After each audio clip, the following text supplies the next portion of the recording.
Third down and 20. Last week, we talked about wide receivers and going through the tiers of wide receivers in rookie drafts and comparing them to the veterans that they are priced around on Keep Trade Cut and kind of, ranking them, right? Okay, I'd rather have this guy or the rookie. And, for contenders, rebuilders, just kind of let's talk about all the running backs in the draft. And that starts off, this is also consensus, by the way.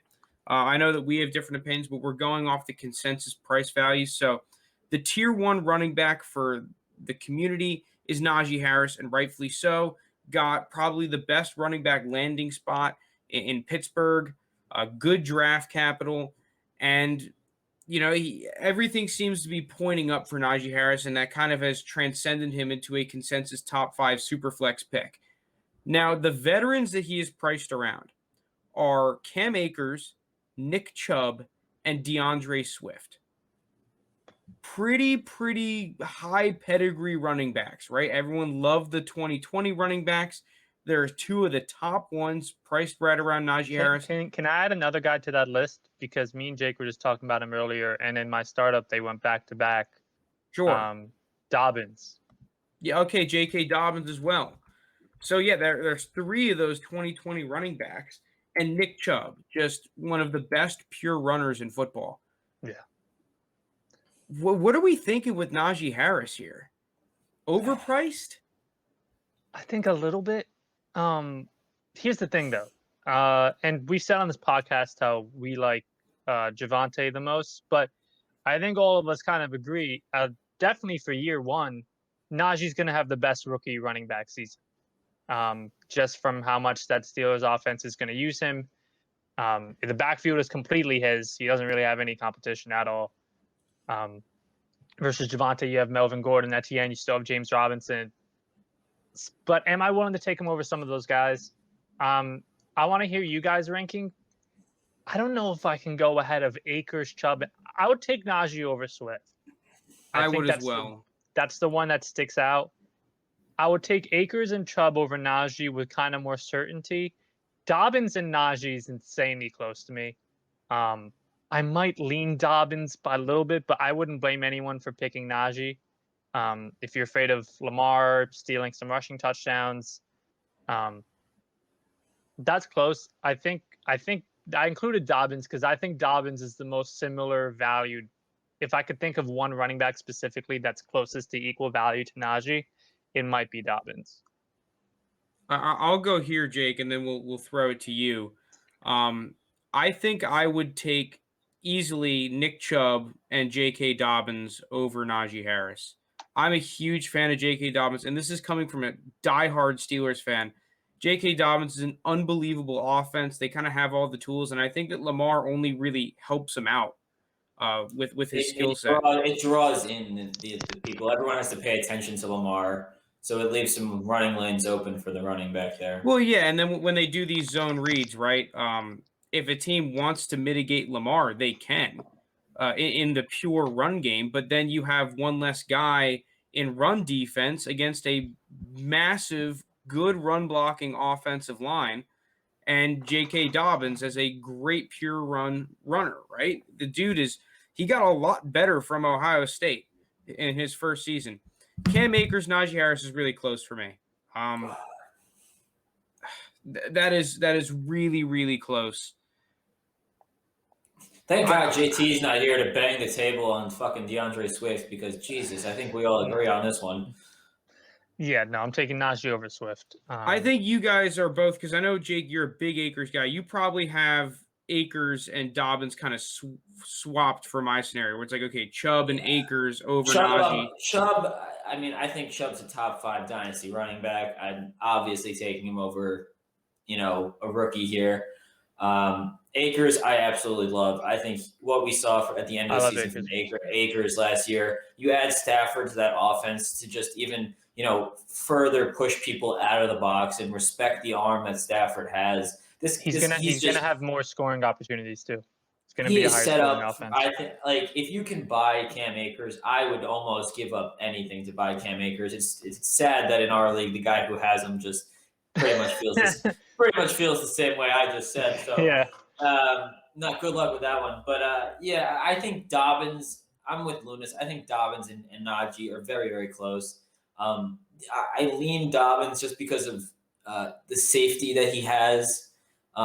This Ravens offense isn't changing too much in the next few years, while Pittsburgh, it's really up in the air. Ben Roethlisberger's going to be 37, 38. Like, you don't know what's going on there. Like, that's the only reason I would lean Dobbins. And then I have him over Swift. Detroit is just Detroit. They're where players go to die.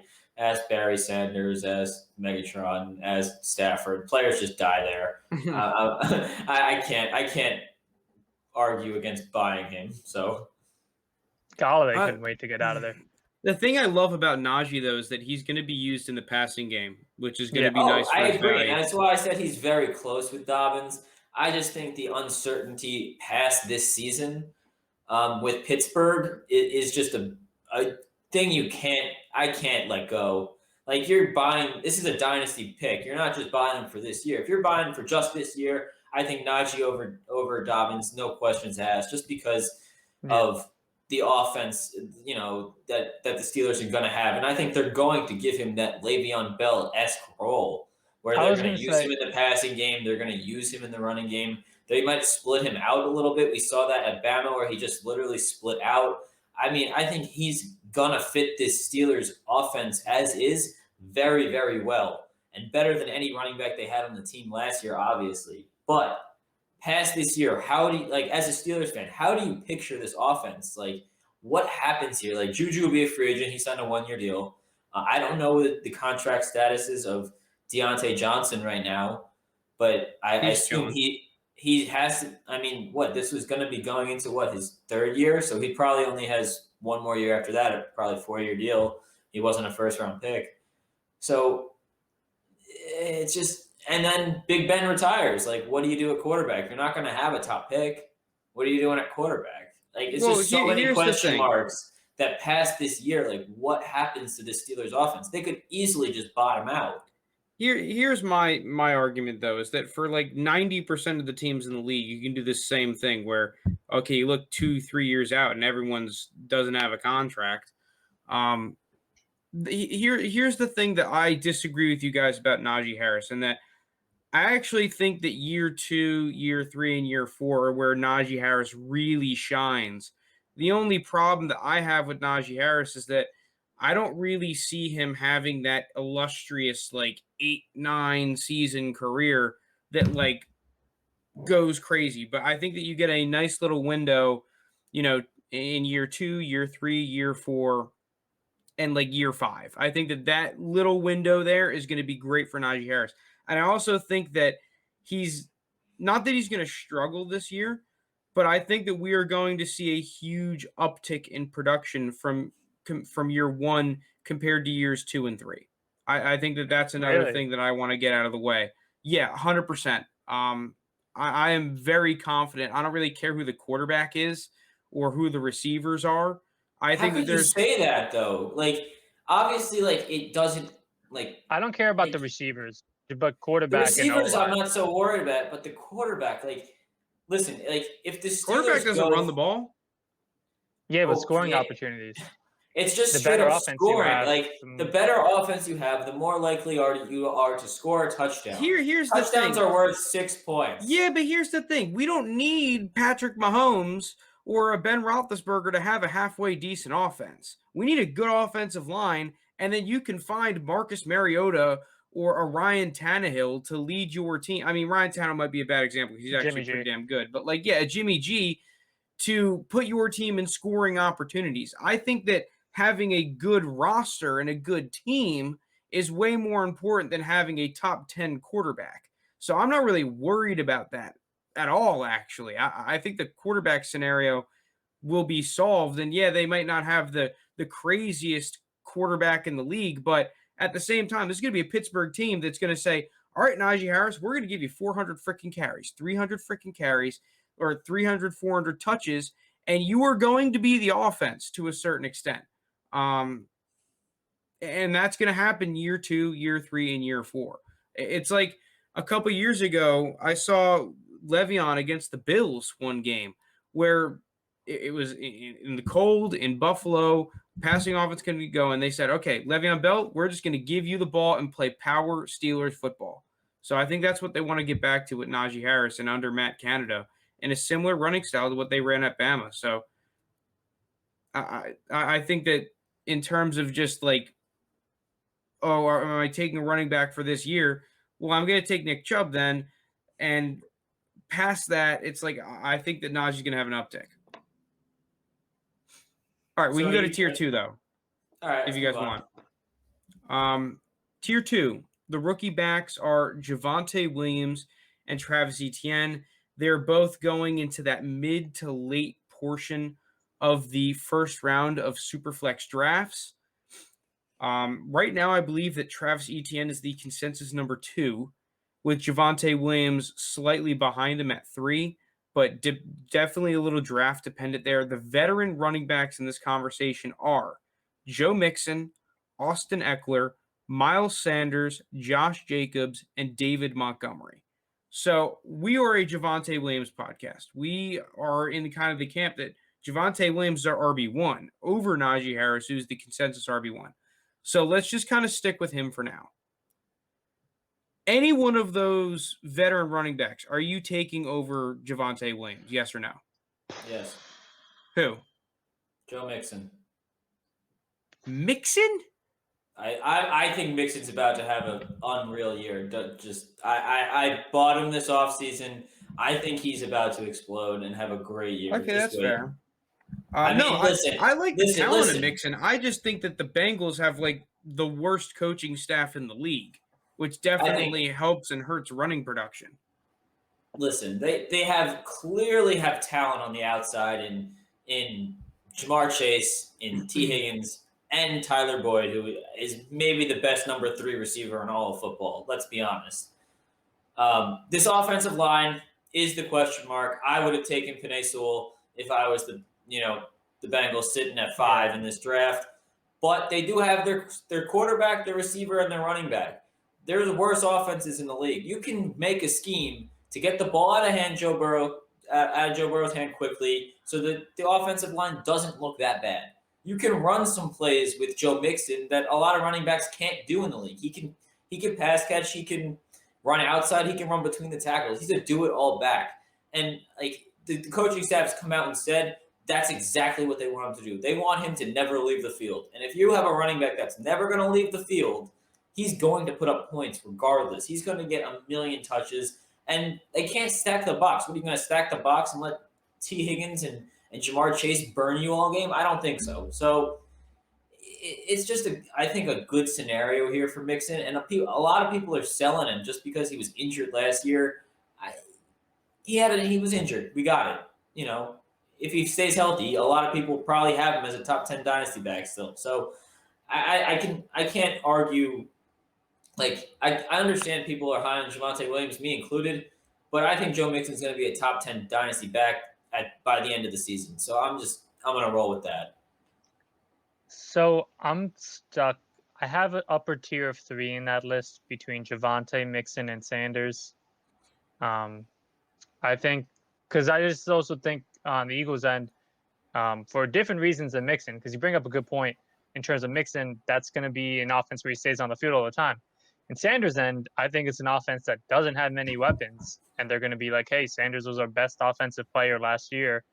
Let's get him the ball like 25, 20 touches a game. So those are the 2 that are close for me with Javonte. I'll take Javonte over everyone else for sure. Eckler, Etienne, Jacobs, and Montgomery. Javonte versus Mixon and Sanders is tough, because that's like that upper trio from that group I would take out of. I can't trust the Bengals. Like, I agree with you, Jake, and I think that Joe Mixon is undervalued and that he's a phenomenal running back. Like, if you watch the Bengals games back, anyone that watches the Bengals can agree that Joe Mixon is a talented-ass running back, and might have that top 10 talent in the league. He's just in a terrible, terrible spot, but I don't see that improving. Yeah. Listen, I understand like the offensive line is not good, but you can't tell me you can't scheme an offense. The offensive line and the scheme isn't good, I don't think. And they play in a fucking hard-ass division. The divisional matchups is more concerning to me than that offensive scheme. I think you give this coaching staff another year with Joe Burrow, and Jamar Chase on the outside. That's going to change an offense, and you know that. Adding a receiver as talented as Jamar Chase to pair opposite a guy that a lot of the Dynasty community is super high on, including myself and T. Higgins, it's an offense that you have to be concerned about in some extent. I don't know. I'm going to have to see it to believe it. I think that Joe Mixon, like you said, undervalued, can definitely have an uptick. But in Dynasty, I am taking Javonte Williams. I like Javonte Williams more. I think the only back for me that really draws in consideration over Javonte Williams is Josh Jacobs, because I think that I understand Josh Jacobs is hated, out on Josh Jacobs. but I don't understand that because you have a coach that has unbelievably good running back pedigree. John Gruden always has an 1,000-yard rusher. It's like, there's 3 guarantees in life: death, taxes, and John Gruden using the shit out of his RB1. I think the other one, now I'm not going to take him over Javonte, but in terms of production levels, is David Montgomery. I think that everyone is really sleeping on David Montgomery and the fact that he had a phenomenal year last year. The guy has the easiest really good schedule in the league. Yeah, I think that David Montgomery, though, is almost in the same problem with Joe Mixon, is that his coaching staff does not do him any favors. And I think that's the reason I'm taking Javonte over those guys. But so wait, are you taking Montgomery over Mixon and Sanders? Mixon, I think, is a different story. But I would take Montgomery over Sanders and Eckler. Yeah, probably. Damn. Okay. Travis Etienne, on the other hand, is where, oh man, I'd rather have Jacobs and Etienne. I'd probably rather have Montgomery, to be honest. Mixon. I think the only one that I might not take over Etienne would be Eckler. Is my only one. I think I would take Mixon, obviously. I'll take Sanders, I'll take Jacobs, and I'll take Montgomery. So the only one for me that I'm questioning with Etienne is Eckler. I think this is one of those where it depends on what I am. If I'm a contending team, I think I'd rather have Eckler. If I'm a rebuilding team, I'm smashing Etienne because Etienne just clearly has the longer shelf life right now. But at the end of the day, I mean, Eckler did just sign an extension and is paired with, Herbert long term in that offense that's going to get better and better. I mean, I do not sleep on David Montgomery, guys. I'm not. I said I wouldn't take him over. I said I would take him over Etienne. I think Montgomery's going to have a better season than Etienne. I like Montgomery. Give me Etienne. Okay, so let's just get the rankings real quick of all these guys. So I'll go first. Javonte 1, Josh Jacobs 2. Mixon and Montgomery so close, but they're 3 and 4. Eckler 5, Miles Sanders 6. Where's Etienne? Oh, put Etienne over Eckler and Sanders. So Etienne's 5 or 6. I forgot the numbering of that. I got Mixon 1, Javonte 2, Jacobs 3, Montgomery 4, Sanders 5, Etienne 6, Eckler 7. I probably have it. Fuck it. I'll go Javonte 1. Give me Mixon at 2. A lot of Mixon love. I don't know how you don't. They were a bad team last year. We got it. Their quarterback was out from weeks 10 on. We understand they were shit. The only thing that concerns me about Mixon is injury. That is the only thing that concerns me about Mixon. I agree. The injury concern is real. He's missed time in every season he's played, but when he's on the field, he's fantastic. So gotta hope for a healthy season. I'd put Sanders at 3. I know you guys are lower on him. I don't know if it's because I tortured myself by watching every Eagles game last year, but he was kind of like, I don't know if you ever seen that meme where it's like a Corvette parked near like the shittiest house ever. And there were like memes like this was LeBron and Cleveland. That was pretty much Miles Sanders in the Eagles offense last year. I just don't think Jalen Hurts helps his value. I just don't. I actually think his production really had an uptick when Hurts was the QB, though. Sanders, it was kind of like the Lamar Jackson. Uptick. The whole team had an uptick where it was just like they needed to change. Okay. And I think JT's in the chat. I missed some of his messages. Oh, JT's list goes Mixon 1, Javonte 2, ETN 3, Eckler 4, Sanders 5, Montgomery 6, 7, Jacobs. Honestly, the more I keep looking at this running back tier, there is a lot of value in this tier of running backs to pick them up compared to some of the more hyped running backs. Like, I think that these guys for their price tag are all pretty damn good. Yeah. No, I agree. And I don't hate that list, JT. But then to finish off, I think all these guys are real close. They're really close, a lot of them. After Sanders, I'd probably go Jacobs, then actually no, give me ETN over Jacobs. So Sanders, ETN, Jacobs, then Eckler, then Montgomery. All right. Really? Which one surprised you? Montgomery was just running back 2 in his second season in the league. Like, okay. I think Montgomery's legit. I mean, no, I still like Montgomery. That's a tier of really good backs. Those are backs that any one of them could be an RB1 next year, and I wouldn't be surprised. I guess Javonte because Melvin Gordon was there, but if Melvin Gordon wasn't there, any one of those backs I could see being in the top 10 next year. So it's not a slight of Montgomery. It's just those are really good running backs. Like, I can't slight any of them. Like, I'm taking Josh Jacobs is going to get a shit ton of touches. I like Eckler. And whenever Eckler's healthy, he's another injury person. But whenever he's healthy, he always produces an insane amount. I'm a believer in Sanders, and he looked really good those weeks. Jalen Hurts was there with them, and they were kind of running a zone read offense. Sanders was working really well on it. And then ETN, I like more, especially with his how many catches I think he's going to get. And Javonte and Joe Mixon, we both have at the top of the list. I still like Montgomery. Those guys are all really good. So it's like someone has to be last. Dude, I honestly might put ETN last. I agree. It's getting closer and closer to me putting ETN last. If I'm a contending team, he's last. Let's move on to tier 3, though. Unless, Jake, you want to add one last thing? No, I'm good. All right, so tier 3, we have 2 running backs in tier 3. These are the guys going a lot of the times early second, very early second, sometimes sneaking even into the late first in Superflex drafts, and that is Michael Carter and Trey Sermon. The veteran players that they are being priced around are Chris Carson, Kareem Hunt, Myles Gaskin, and James Robinson. So this is a really interesting little tier. Man, what are you guys thinking here?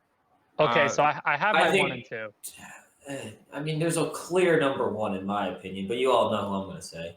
Kareem Hunt.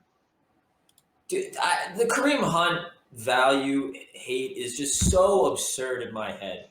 Like, the dude was running back 10, and people will be like, oh, Chubb missed time. Chubb missed 2 games. People are acting like Chubb missed half a season. Chubb missed 2 games. Was it only 2?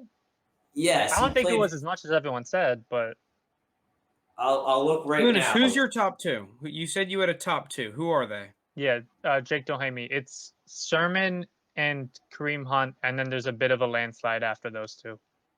Interesting. Do you have the rest of that? So after them 2, okay, this is interesting now.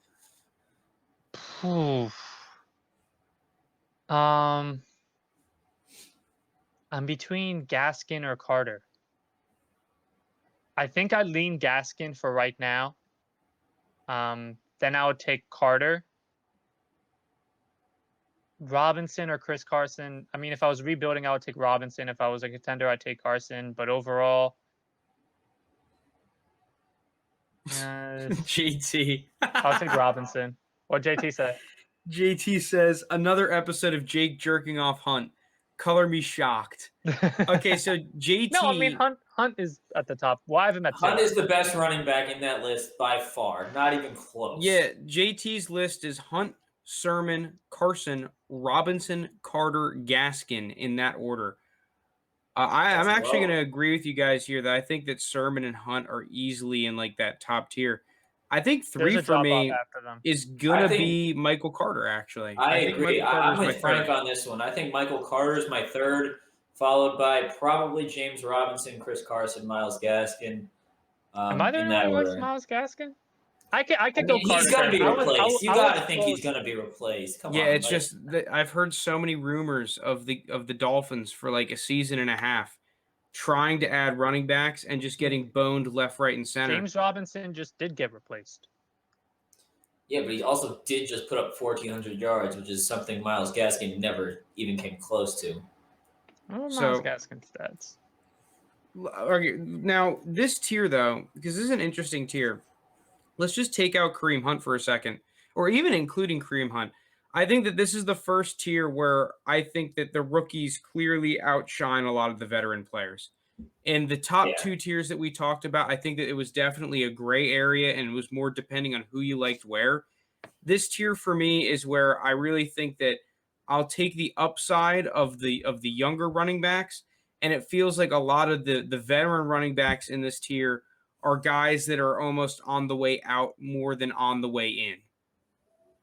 I agree with that. I mean, you're looking at guys like we just talked about Miles Gaskin. There's been rumors out just everywhere about him getting replaced and just the Dolphins never getting there. So I think at some point, whether it's next season or even mid-season, if there's an opportunity to pick up somebody, I wouldn't be shocked if the Dolphins did it. Chris Carson, I mean, he's a guy that I think we all know. He's injury prone. He's on that later half of his career. So I think outside of, Kareem Hunt, these rookies do completely outshine these vets here. And I think you're right that this is – I didn't think it would be this low. Like, you look at the draft and you go like, okay, Naji, Javonte, Travis Etienne, those are the top 3 running backs. But the guys they're valued around are still better than them. You know what I'm saying? Now, one thing I do want to say, because like the more I look at it, the more I am not liking Etienne. I actually feel like Etienne belongs more in the tier 3 than he does the tier 2, which I might come off as a little bit of a hot take kind of a thing, but I think the Etienne more so belongs in this group than that top group. I can't. Those top 2 guys are kind of close to him, but I don't think Etienne is like leagues above the rest of that list after Hunt and Sermon. I think Chris Carson outscores Etienne this year pretty easily. Maybe this year, but I also think Chris Carson's after this year's value plummets. Well, yeah, that's the obvious problem with Chris Carson is that his longevity is just screwed because, I mean, he signed a 2-year deal. It's almost a glorified 1-year deal, and the guy can't stay on the field ever. Yeah. So, I mean, if you want to tell me he's next one season, semi-major injury away from being done in the league, basically. Yeah. So if you want to tell me for next season, Carson's going to have a better year, sure, yeah. I mean, he's going to be the starter in Seattle. But for Dynasty, I mean, I'm taking Etienne by like a decent margin. Okay, now I kind of want it because now we're starting to get into the ambiguous price range. What do you think the true value on Trey Sermon and Michael Carter are in this tier? And would you consider them more underrated or overrated? I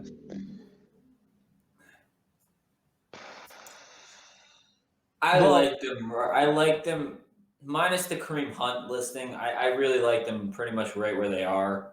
I think they're both guys that are like, listen, Shanahan has never stuck with one running back, and that I don't see it happening this year. They have, Mostert, Jeff Wilson, Elijah Mitchell, Trey Sermon. They signed Wayne Gallman. So, like, they have 5 – that's 5 running backs that I are on their roster that are all should be on their roster. So, like, it's just tough to see. Like, I think Trey Sermon's the most talented of all those backs that I just named in San Francisco, but it's tough to see him getting significantly more carries or, basically even the majority of the carries in that backfield. I don't think it will year 1, but I think by year 2 he has a shot. Mostert after this season doesn't really intimidate me. He's at 29 right now, right? Mostert, he's at 28 or 29. I can look that up quick actually.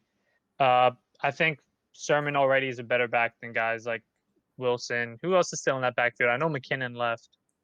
Gallman, and they drafted Gallman. Elijah Mitchell in the 6th round. Elijah Mitchell will kind of be I think it's going to end up being Sermon as the main back, and Elijah Mitchell is kind of the change of pace, sometimes receiving back by next season. And when that offense, I mean, if it ends up being a good offense with Trey Lance, all those weapons around him, Sermon's getting a lot of scoring opportunities. I like him a lot. That's why I have him in that same tier as Hunt. Long-term value, obviously, Hunt's going to be a million times better just for next season. And I think there's a drop-off after those two. So I don't know, man. I like Michael Carter. I had Michael Carter ranked as a higher prospect than I did Trey Sermon, so I'm not going to just rule him out either, even though just because he's my 3. I changed my mind from Gaskin. I'll go Carter at 3. I was just looking at Gaskin's stats when we were talking again. So I'd go Carter at 3. And I know I like Carter. I have Sermon probably valued around like 203 in a Superflex rookie draft. I probably have Carter around like maybe 207. Yeah, I'm kind of on the board with you there, Loon. I have Sermon ranked right at that 203 spot, I think. And then Michael Carter at like 205, 206. So a couple picks bumped up there. So now we can move on to Tier 4. Tier 4 consensus are 2 rookie backs, Trouba Hubbard and Kenneth Gainwell. And the veterans in this tier are Raheem Mostert, Alexander Mattison, and Devin Singletary. Starting to really get into the crap tiers. I think. What were you going to say, Jake? It's the handcuff tier. Yeah, it's literally handcuffed here. I think that Kenneth Gainwell and Singletary are the top 2 guys here for me, and by a decent margin. I still actually kind of like Mostert. It's just I don't really want to pay anything for him. That's the problem. I like him if you're a contender and you need a back for this season. I think he'll be productive this year, but I think after this year, it's kind of like a. Let me see what his contract is. JT put his ranking in the chat. JT had Mostert last. It doesn't shock. He's just in such a weird spot now because they brought in 3 running backs this offseason. I just think that Mostert, he's just not going to be consistent. But if he gets hot, he's going to be hot, and he might have a couple games where he just kind of goes off. This is the last year of Mostert's contract. This upcoming season. He's done after this year. Trey Sermon. I'm putting Madison last, though, because I think I've seen everything. I've seen things out of all these backs except for Madison. I've never really been a fan of Madison ever. Really? I like Madison. Well, to be fair, Madison's never really had an opportunity compared to a lot of these guys. He did have an opportunity that 1 week, and he shit the crap out of the bed. Yeah, 1 week against a good run defense. There have been games where they give Madison some touches and he puts up production. I think he's one of those. I think he's one of the more valuable handcuffs to own in fantasy. Like if Cook ever goes down, Madison, I think he can fill in that role pretty well. Obviously not on Cook's level. Cook is a top 5 running back, but I don't know if I'd rather have Madison than Trouba Hubbard. Nah, give me Tubes. I think Madison is easily in the last tier. What is Trouba Hubbard at this point? Behind CMC, what is he going to do? He needs development. That's the thing about Trouba Hubbard is that he was not going to come into a system year 1 and start lighting up the world. He needed to develop just about everything. Okay, outside of his jump, even once he Panthers develops, are locked in long term to CMC. What are they going to do with a running back here? There's no play where you take CMC off the field. Exactly. Passing So what is he realistically getting? He'll get his, whenever his probably maybe 2-3 touches a game, maybe. I don't even know if that. Here's the thing. Here's the argument. I'm going to debunk your whole thing here. Is that we just argued. We can make that same argument for Alexander Mattison. Why the hell are you ever taking Cook off the field, except for when Cook needs to come off the field? And I just think that Trouba Hubbard is a more talented back than Madison is. I So mean, if that's we're fair. talking about high-valued handcuffs, I think that Trouba Hubbard can do something, and Alexander Madison is not even a true handcuff. I think that if Cook goes down, it's going to be a committee because Alexander Madison is – you cannot trust him with more than like 6 carries, in my opinion. I think you're going to be a little bit surprised at that. So last year he had 4 games with over 10 carries. One of them was at Seattle where he had 20 for 112 and 3 catches for 24 yards. He did have one bad game against Atlanta where he had 10 carries for 26 yards. But then the other one against Detroit, 12 for 69. And to end the season again at Detroit, I think Dalvin Cook sat out week 17. He had 21 for 95 and a touchdown. He had production against Detroit, the team that was most infamous last year for playing 10 defenders on the field towards the end of the season. They did it 3 or 4 times. I'm just out on him. Like, cool, he can have a few good runs, he can have a few good games. I'm not buying him. I don't even want to roster him. I don't care if I have Cook. I have Cook in a league. I don't value Madison as a handcuff at all. I'll let Cook get hurt. I'd rather have my roster spot spent on someone else. Speaking of Minnesota running back, what do you think of the guy they drafted? Keen Nwangwu? I have not watched him at all, which is surprising because I watch everyone. I have not watched him. Special teamer. I remember that during the draft. We remember that during the draft. He made like his all-conference team as the number 1 returner.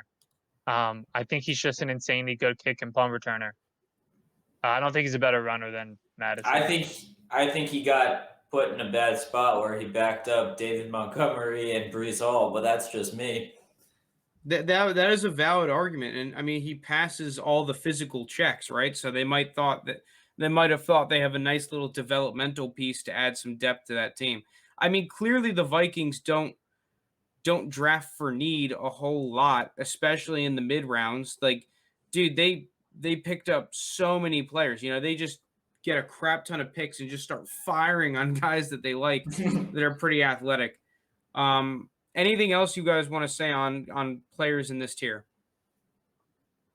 I'm good. This tier is pretty average. Well, what about Singletary? Where do we put in Singletary, actually, real quick? I don't know what the fuck to make of the Bills' backfield. I like Zach Moss. I'm a Zach Moss fan. I think he's the better running back in that backfield, but I'm surprised the Bills didn't draft a back this year. I know there was interest in Etienne. He didn't fall to them. Did the Bills pick 1 pick behind the Jaguars, actually, for that pick? They missed him by 1 slot? No, they were picking at like 29 or – okay, so by like 4 slots. I think they might have went defense anyway. They clearly D-line was a huge issue for them, and they went back-to-back D-line. Yeah, I think they bring in a back next year. If you had to choose between Zach Moss or Singletary, I probably lean Zach Moss or Jake. I don't love either. I don't think either is the long-term back. I feel kind of mid towards Singletary. He's someone that, like, if you have some people on bye or injured, you play him at your flex, and I don't think he's going to become more than that. Okay, that's fair. I think I'm a little bit higher on Singletary. I'm not crazy high on him, but I think that he could be a somewhat consistent flex option. Real quick before we leave, would you rather have him or Zach Moss? I think Moss, just because Moss is going to be more consistent. Not that I think that Moss is like insanely better or anything. I just think that when push comes to shove, he's going to get goal line work. I think that's the biggest thing. I think he's just going to get a more steady workload. But at the same time, I think that Singletary is a little bit more dynamic and can make more things happen with their offense. It's just you can't just line up and hand the ball off to Singletary on 3rd and short. You know, like it's just not the way the news goes with him. So he's always going to have inconsistency. So let's move on to tier 5. Second to last tier, there are 2 rookie backs in this tier, and that is Elijah Mitchell and Ramandra Stevenson. The vets that we have in this tier are David Johnson, Jeff Wilson, and Philip Lindsay. I'm going to start real quick. Give me the rookie backs in this tier. I personally think that Elijah Mitchell and Ramandra Stevenson should be in tier 4 because these are 2 guys that I really liked coming into the draft. Now, Elijah Mitchell, like his ADP is like I think at a fair value, it's a little bit higher than I would have liked to see because he was one of my sleepers coming in, and he's not being slept on anymore. Raimonde Stevenson is just kind of in a weird landing spot in New England, but I just think talent-wise, they are better than the other running backs. David Johnson, I think, is washed. Jeff Wilson, meh. Philip Lindsay, who the fuck knows? See, I'm really close to you. I probably have it Elijah Mitchell 1, Lindsay barely over Stevenson, then a giant gap, then those other guys. Do you think Lindsay and David Johnson are in the same backfield now? They're both in Houston. Like, what do you think happens there? I have no idea. Mark Ingram. Oh, I forgot that one. Oh boy. Yeah, it's weird. All three of them, I have no idea what to make. If I had a bet on it, I think Lindsay's the most talented currently. Lindsay's probably just the least amount washed. Yeah, pretty much. Like, I just think David Johnson and Mark Ingram are like, Mark Ingram wasn't even active toward the end of the year for the Ravens. I know. I felt so bad for him. I felt real bad for him too. Felt bad, but I mean, like, Gus Edwards became significantly better than Dobbins, obviously, on a whole other level. Bus? Yeah, Gus, but he's one of the better backup running backs. I don't know. The Texans offense, I just feel like we're going to see the Jets offense again. Probably. We're going to see a whole lot more punting than anything else. Probably. But Frank, I think you should watch the all 22 of I think at least you're hoping for. Oh my God! I just think the problem is that their offensive line is trash, and their quarterback plays. I think they have more talent, honestly, than the Jets did last year on offense. Maybe that, I don't know if that's a hot take or not. I think it's a little bit of Collins, Brandon Cooks. I think they have way more talent in their offense. So, like, that's why I say it's going to be the Jets, but I do think there potentially is some really nice buy low value. I'm just not confident enough in any one of these guys to say, oh, this guy's it. It's fair. And I agree. And I would take both. I would take the rookies here. I just think you're not getting much with any of these other guys. So I did like Jeff Wilson, but then they went out and drafted 2 running backs and brought in Gallman, so his value kind of tanked. But he had a nice end of the season last year for me. So, all right, let's go on to the last tier. This is what I call the literally anyone else tier. So this includes, but is not limited to, Jermar Jefferson, Khalil Herbert, Larry Roundtree, Jared Dokes, Javian Hawkins, anyone else. And then every single rookie. Just all those rookies that are going like very, very late 3rd or like 4th to 5th round, right? All the other guys. Then give me any of those rookies. I'd probably have Hawkins and then Dokes at the top 2. Well, you you don't need to. Don't even. They're not worth it. Well, okay. Well, I would take LaMichael Pirine over a lot of these running backs. I would take LaMichael Pirine over Jefferson, Roundtree, Hawkins, probably Dokes is really close. Dude, I JT, close your ears for this one. I'm not a Hawkins guy. I think that Hawkins is a jag and a half. I like LaMichael Pirine. I like Khalil Herbert. I think that's the best guy. I think Khalil Herbert's all right as well. He's just in a wacky spot, right? Whereas I think LaMichael Pirine can legitimately fight this year for being a relevant running back. And people are just going to scoff at it because last year the Jets sucked. But when LaMichael Pirine played, he was actually all right. You know, I mean, no, he definitely was hurt a lot of last year too, which people I don't think really remember because who the fuck other than me was watching goddamn Jets games? Like, I like LaMichael Pirine. He's in a weird spot, but in terms of all these guys, I think his upside is pretty damn high. Let's look at the backfield he's in. He's with Michael Carter, obviously. Tico. Tevin Coleman. And Ty Johnson. Ty Johnson was the starter at the end of last season. Go Terps, go. Keep laughing but think about how much you're picking him Ty up Johnson for. wasn't terrible. think about how much you could pick, like Lamichael Pirine might be in waivers in some leagues now after the draft because someone might have cut him. Like, I think if you offered a 4th round pick for him in a lot of rookie drafts this year, you might get some accepts. Lamichael Pirine is not exactly a valuable asset. And I think that he has just as much of an opportunity as someone like Jeff Wilson. And I'd easily take Lamichael Pirine over like Alexander Madison, to be completely honest. I like Lamichael Pirine. Madison holds more value just because the handcuff value, while the Jets, there's no one you're handcuffing them to. Yeah, you don't know what the hell's going to happen with the Jets. But yeah, I'm not a huge fan of like any of these running backs in this tier, to be honest. This is generally speaking the bait tier. I think that there are some guys that you can get for less than this that might even be better. Shout out Caleb Huntley, by the way. We're talking about product of opportunity on the Atlanta Falcons. Caleb Huntley, watch out. Could be interesting, just saying. So anything else you guys want to say on these tier 6 running backs? Not too much. I think Dokes. Do you guys like Dokes? Am I saying his name right? Dokes? I have no idea. I honestly haven't watched him, so I don't really have an opinion on him. I think have watched all the other guys. Where did he end up getting drafted to? He's in Miami. Yeah. That's the only reason he's getting attention. That's the only reason. I'm pretty sure he was undrafted free agent too. What was interesting is that Rams kid, like Malcolm Brown, I think it was his name.